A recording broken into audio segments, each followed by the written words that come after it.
Indian Airlines in 1991. Okay, hotel and hospitality industry was minuscule in 1991. Pepsi didn't exist in 1991 in this country. We came in on 15th of August 1991. Okay, so many industries and categories were not there. So when you look at the history of countries, every time an economy grows by more than 5% in its GDP, new sectors open up. That's what happened to us.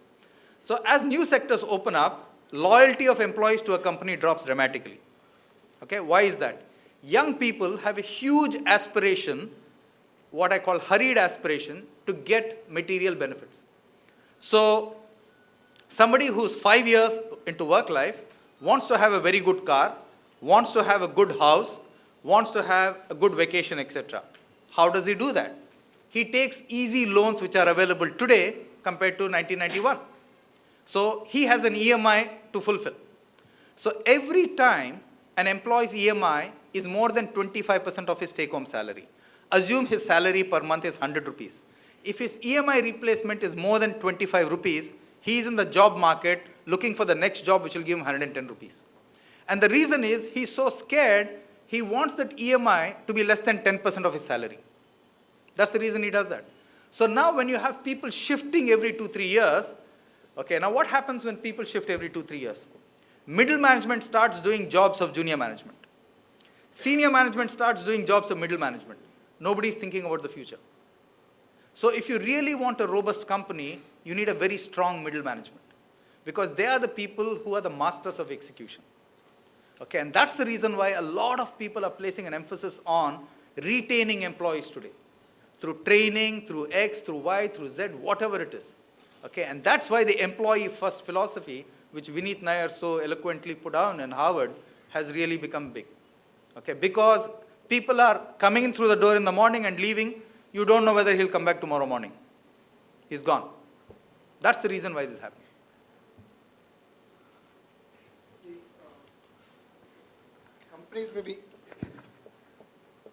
companies of different nature deliver different things when the particular leader goes. So it is not the company, I think it is the leader, his qualities, which drive a company. What do you think is so important in leadership? What are those qualities? The philosophy you've stated is very true of American companies. Very true. Not so true in Europe, not so true in Asia, not to the same degree. In American companies, suppose we employ Yatinder as the CEO of a company. We expect, when I say we, the board, the single big job of a board in America is to hire and fire the CEO. That's it. That's the only thing they're accountable for. They do not get into execution, nothing. So we hire Yatinder to the CEO job.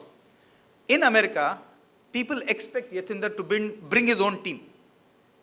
It's natural. So the old people leave, he comes with his new team. He's given 2 to 3 years and said, either you do your best or you and your team go. So if Yatinder leaves after 3 years, everybody whom he's bought also leaves.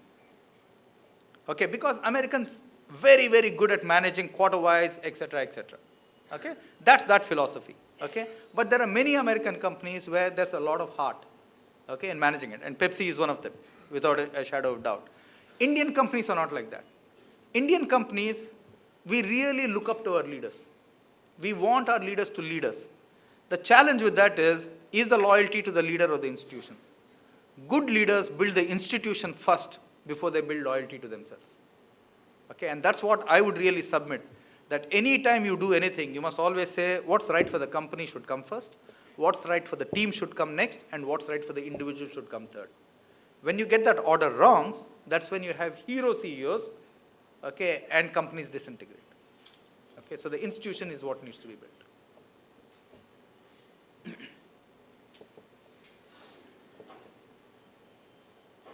You talked on output measures. I am more interested in how do you really build a system for measuring return on efforts, because it's not so easy to find out what efforts are taking place at different levels, and how do you really have a output system to measure return on efforts. Because I believe, yes, it's a very important measure, and it's always when higher you are in the organization, you have less day-to-day contacts with people who are really putting in the real efforts. But still, they are important. They are the real cogs in the wheel who really make the company run, especially the middle management.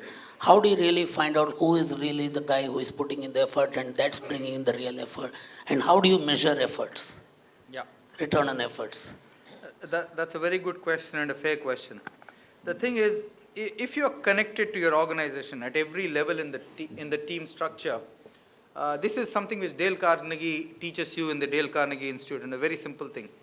Whenever Dale Carnegie conducts a meeting, he says the leader must always ask the question, do you have any happy news to share? Do you have any good news to share? And then after that also, is there somebody who's working so hard but not seeing the benefits of his results? If you ask these two questions continuously in the various teams that you represent and the various teams that you lead, you will automatically get it.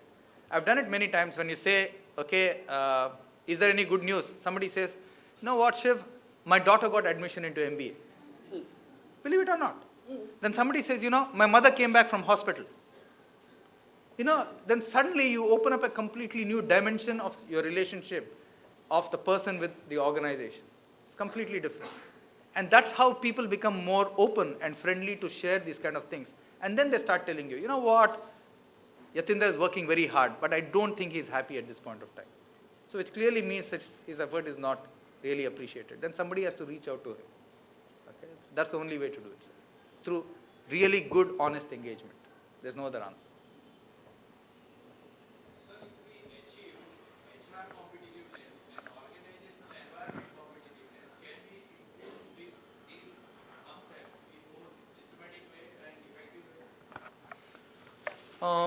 Good question. See, I don't think, when we talk of the culture of the company, we always think that the culture of the company is dependent on the leader.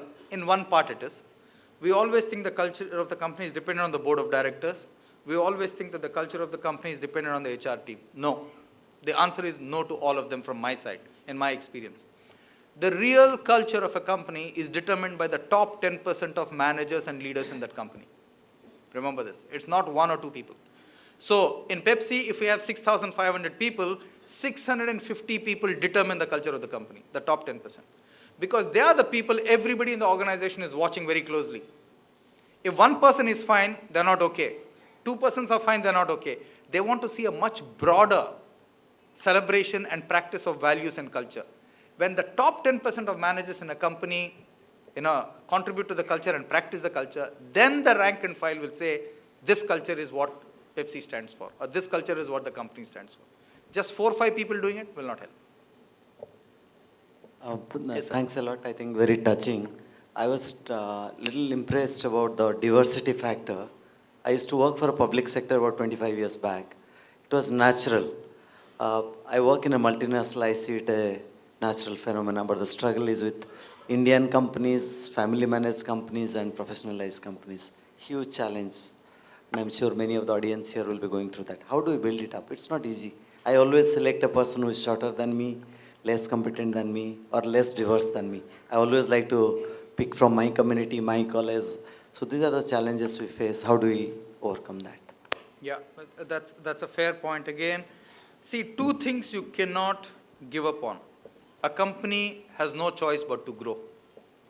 In order to grow, you need to have employees tomorrow who are better than employees today. That's all. You have no choice.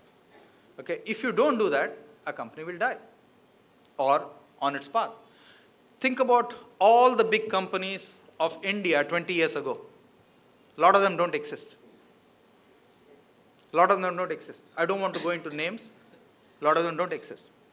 If you look at the history of 200 years of corporate life, corporate companies, let me go back. If you look at the Fortune 500 list, every 10 years, 1/3 of that list goes. 1/3 of that list of Fortune 500, which means 160 companies are going out of that list in every 10 years. Either they're being acquired, or they've gone out of business, or whatever it is. They've just gone out. The same is happening in India. 20 years ago, and you look at today, we have had an airline dying every 2 years. East-West. Okay, UB Air, remember the old UB Air? Yes. Deccan, Modi Lift, okay, Paragon. Think about it. 10 airlines have died in 20 years in India. Forget anywhere else. Okay, so why do companies die? There are two reasons why companies die. The first is arrogant leadership. When leaders are so arrogant that they can't see what's going to happen, the point you made. And the second is their inability to learn and unlearn. These are the two reasons. So many times, and all of us in companies are tunneled, many times a strong culture is the surest sign of failure. An accommodating culture and a learning culture and a humble culture is the culture of success. The stronger you have a culture, the more likely you will fail tomorrow. Because you do not get yourself to do something different. So I think the imperatives of survival make it absolutely necessary that we embrace diversity.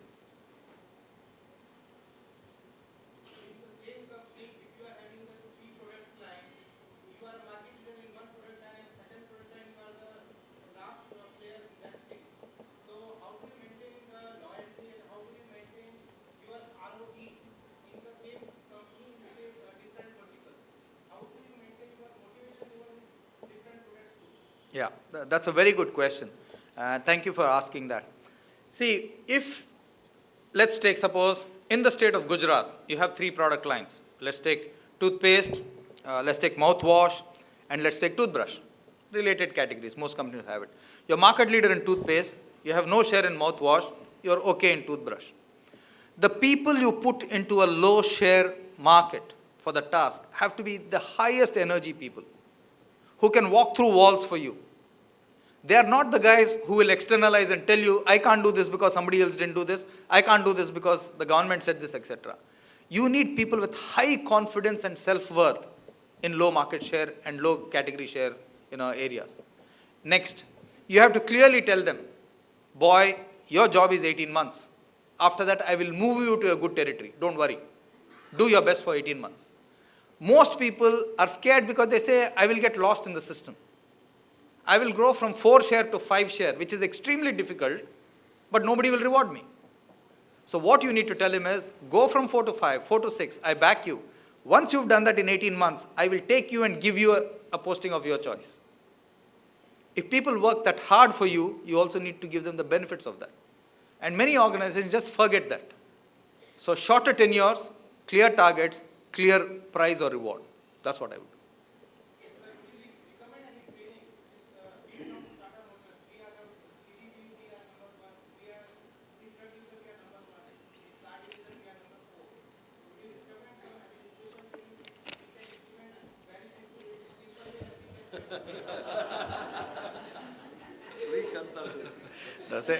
Unfortunately, I don't know the car industry well enough, and I don't want to offer a solution which sounds glib. I don't want to do that. Okay, so my apologies on that. Okay. Yeah. There's somebody here. Yes, sir.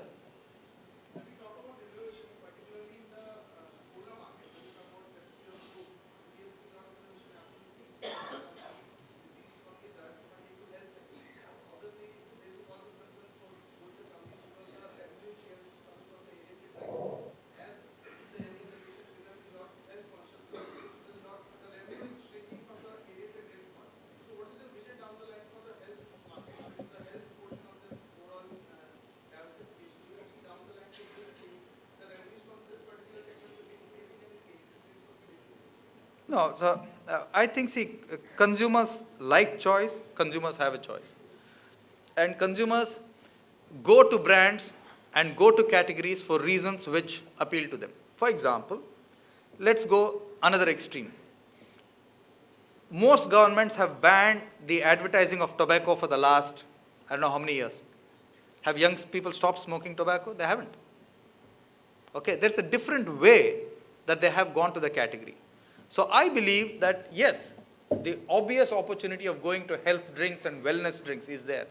And yes, brands like Pepsi and companies like PepsiCo will focus on that and do that. That doesn't mean the cola market will die. It will not. Okay, it will continue to be there and it will reinvent itself. Okay, and that will be the challenge in terms of reinventing the cola brand and the business while growing, okay, the health and the wellness part.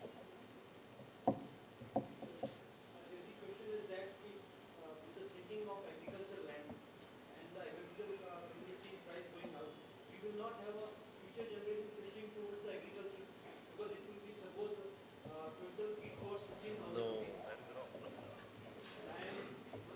goes for agriculture. No, it's, yeah. If you look at the share of,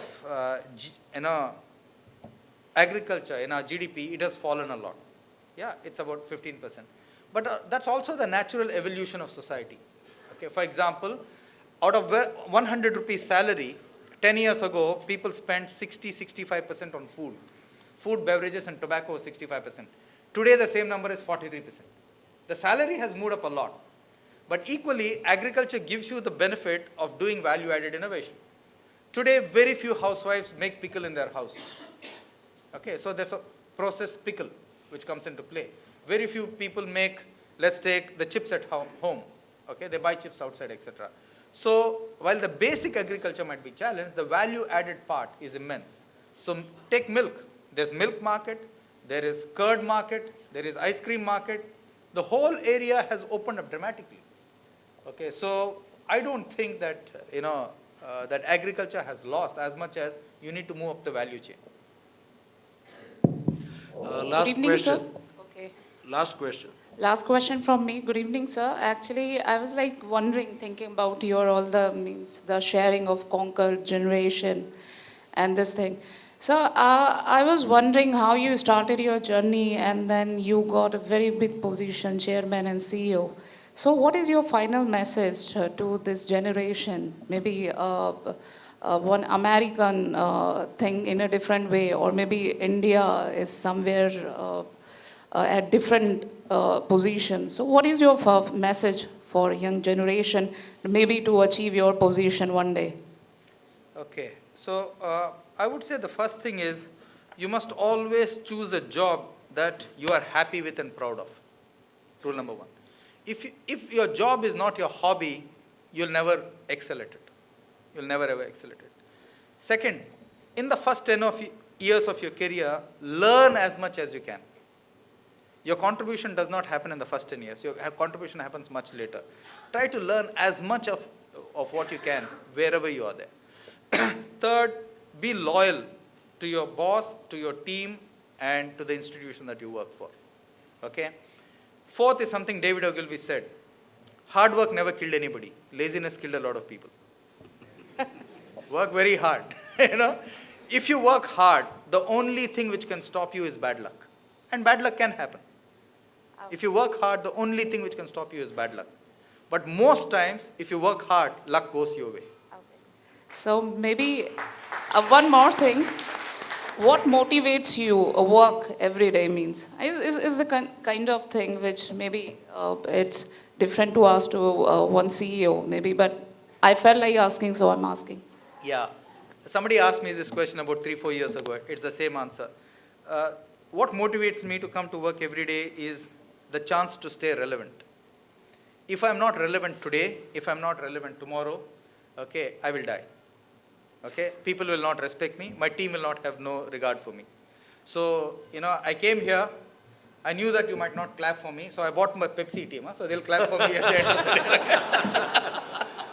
So staying relevant as a leader is what brings me to work every day. Thank you, sir. Thanks a lot. So friends, as we have seen that this has been a very scintillating and thought-provoking session what we had. And I'm sure that each one of us has taken away some valuable thoughts in their minds. I mean, that was the objective of this wonderful evening. And we are extremely delighted to have this session this evening